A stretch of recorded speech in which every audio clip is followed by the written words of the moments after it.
बंदों गुरुपद कुंज कृपा सिंधु नर रूप हरि महामोह तम पुंज जासु बचन रवि कर निकर।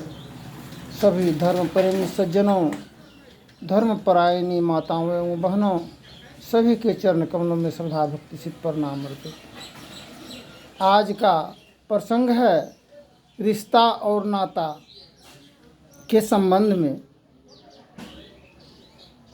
संत सदगुरु कबीर साहब की वाणी है, शब्द बिना सुरती आंधरी, कहो कहाँ को जाए, द्वार न पावे शब्द का, फिर भटका खाए। वशीकरण एक मंत्र है, तजिए वचन कठोर। बर्तन बासन को तो सर्फ से धोते हैं, मलते हैं साबुन लगा करके कपड़ा को, वस्त्र को, किंतु ये मन को कैसे मांजा जाए सफाई करने के लिए। मन सफा नहीं हो तो ऐनक में लगा है काजी, तो दरस कहाँ से पाई। आज अपने अपनों का पहचान को भूल गया है और सदियों से ऐसा ही होता ही आ रहा है। यह जीवन की नकारात्मक विचारों का कोई समाधान और विकल्प आज तक कोई नहीं निकाल पाया है। जिस प्रकार एक बंदर को पकड़ने के लिए छोटा सुराही में को मिट्टी तर में गाड़ देता है बंदर को दिखा करके, और लड्डू दे देता है उसमें। बंदर देखता है कि लड्डू है पड़ा हुआ सुराही में और वहाँ से हट जाता है। बंदर आकर के उस सुराही में हाथ डालता है और लड्डू को पकड़ता है भर मुट्ठी, और वो हाथ निकाल नहीं पाता क्योंकि हाथ मोटा हो जाता है लड्डू पकड़ने के बदौलत। और बंदर पकड़ने वाला उसको गला में जंजीर लगा करके अत्र तत्र उनका सुनहरा खुशियों से वंचित करके उनको जीवन को बंधन में डाल करके रखता है। ठीक यही दशा और दुर्दशा हर मानव का है इस संसार में, जगत में। हम लोग ये रिश्ता और नाता को भर मुट्ठी लड्डू के तरह पकड़ करके अपने जीवन को जंजीर में बंधे हुए नजर आ रहा है। कहीं भी अपने मन और विचार के मुताबिक नहीं जा पाते हैं, नहीं आ पाते हैं, ऐसा बंधन है। गुरु महाराज महर्षि में ही परमहंसी महाराज की वाणी है, भव बंधन जरि जाई, गुरु हो सुरत धर ठहराई। रह में ही गुरु सेवा लिन्ना, तभी होई रसाई, गुरु हो सुरत धर ठहराई। आज यह रिश्ता का दूसरा मतलब है रास्ता। जिस रास्ता से सफर यात्रा तय किए हैं और उसी रास्ता से फिर अपने गंतव्य स्थान को प्राप्त करना है। जिस प्रकार एक सीढ़ी है, ऊपर भवन पर चढ़ने के लिए नीचे से ऊपर जाते हैं और ऊपर से नीचे आते हैं, किंतु वह सीढ़ी सीमेंट बालू गिट्टी ईंटा से ही निर्माण किया गया है। जिस प्रकार 5 तत्वों का यह शरीर है, जीवन का यह काया पुतला, इसी प्रकार वह सीढ़ी का निर्माण है। माँ से जीवन शुरू होता है और धर्म पत्नी से अंत होता है। अंत उदय अंत की बात नहीं, समय उदय अंत सूरज उगता है, अब पुनः दिन भर का सवेरा देखते हैं, फिर अस्त होता है। फिर इसी प्रकार स्त्री और पुरुष का नाता है। रात का समय जो है, रात्रिकालीन समय, वह स्त्री है और दिन का समय पुरुष का है। इसलिए गुरु महाराज कहे हैं, अंधकार प्रकाश वो शब्द पटत रहे, जीव पर हैं छा रहे, कर दृष्टि धुनि योग साधन, ये हटाना चाहिए, इसके हटे माया हटेगी, प्रभु से होगी एकता, फिर देवता देत नहीं रहेगी। असमनंदरी चाहिए, पाखंड अहंकार तजी निष्कपट हो, दीन हो, सब कुछ समर्पण कर गुरु सेव करनी चाहिए। दिन 2 प्रकार का होता है, एक बुरा दिन और एक अच्छा दिन।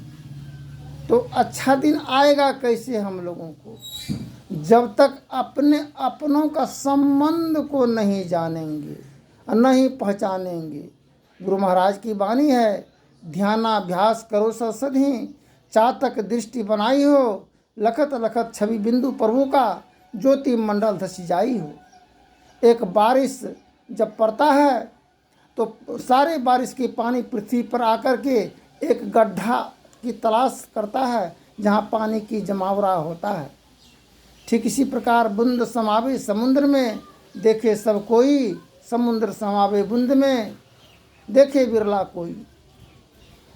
जिस प्रकार कोई दुल्हन को माता पिता वर दुल्हा को ढूंढने के लिए जाता है, पहले ज़रूरत किसका हुआ?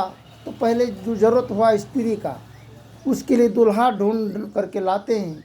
संत सदगुरु कबीर साहब की वाणी है, कहा सुने की बात नहीं, देखा देखी की बात, दुल्हा दुल्हन मिल गई, फीकी परी बरात।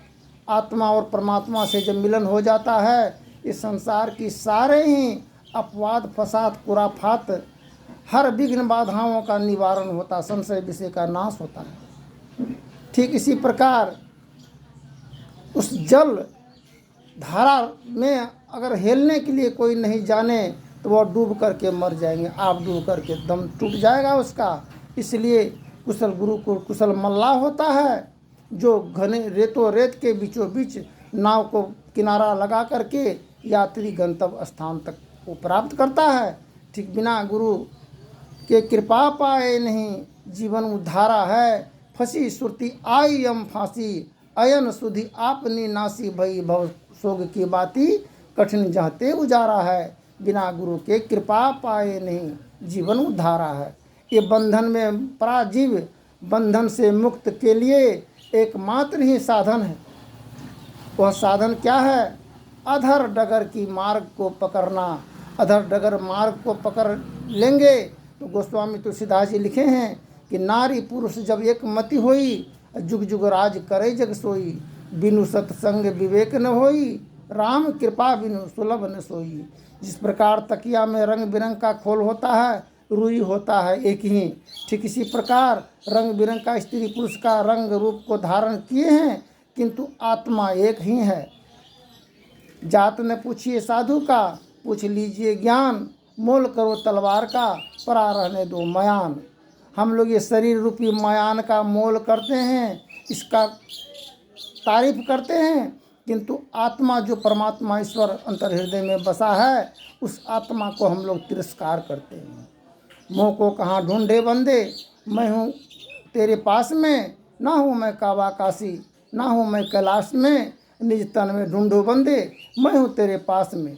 एक चरवाहा माल मवेशी चराने के क्रम में जब जाता है और किसी का फसल को अगर उजाड़ कर दे, वो चरवाहा पकड़ा जाता है।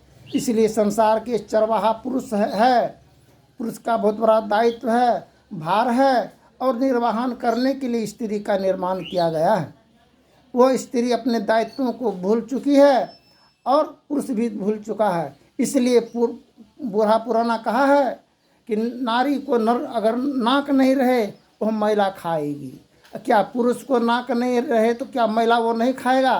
क्या पुरुष अगर कोई सर्विस करने के लिए, नौकरी करने के लिए बाहर जाते हैं, क्या उनका तो दायित्व होता है कि हम कम से कम महीना दिन में एक बार परिवार से जा कर के 4 दिन के लिए भी कम से कम मिल ले, नहीं हो तो 15 दिन में। अगर साल भर वह पुरुष अगर अपने पत्नी की ओर अगर ध्यान ही नहीं दे तो उसका क्या, पत्नी क्या कुशल जीवन व्यतीत कर पाएगी? अगर वो दोष मुक्त में अगर पड़ जाती है, उसका किसका जिम्मेवारी है? अगर बाहर जाते कहीं भी हैं तो अपने परिजनों को अपने पत्नी का दायित्वों का भार सौंप करके जाए। अगर कोई अबजस भी अगर लगाए तो उस अबजस की परवाह न करे। संत सदगुरु कबीर साहब की वाणी है, पाप की मोट चढ़े सर ऊपर, कहीं बीजी विधि हो हल्की, भजन बिन चारों पन बिगड़ी। चारों पन बिगड़ जाता है, चंचल चित्त को थीर कर, चौथे में चितियान, संत सुधारस पान कर, आवागमन पहचान। आवागमन सम दुख दूजा है नहीं जग में कोई। इसके निवारण के लिए प्रभु भक्ति करनी चाहिए। जितने मनुष्य तनधारी है प्रभु भक्ति कर सकते सभी, अंतर व बाहर भक्ति कर घटपट हटाना चाहिए। इनके हटे माया हटेगी, प्रभु से होगी एकता, जिस प्रकार शरीर को ढकने के लिए वस्त्र पहनते हैं, आबरू इज्जत को ढकने के लिए, किंतु इज्जत रहता है जुबान में। जुबान से अगर वचन टेढ़ा मेढ़ा निकल जाता है तो अपने अपनों का दुश्मन बन जाता है। ठीक इसी प्रकार आत्मा का ढकने के लिए ये चमड़ा रूपी वस्त्र हम लोगों को मिला है ईश्वर के द्वारा, जो आत्मा सुरक्षित रहे। अगर अंतर हृदय में परमात्मा का वास हो, ऊपर से मांस मछली शराब आदि इत्यादि बुराइयों का ग्रास हो, क्या परमात्मा का साक्षात्कार कर पाएंगे? इसलिए सनातन धर्म मानव विचार के तहत आत्म साक्षात्कार के संबंध में ही प्रवचन करते हैं। आप सभी मित्र बंधु जहाँ भी अगर कहीं त्रुटि हो तो क्षमा करेंगे। धन्यवाद। जय हिंद, जय भारत।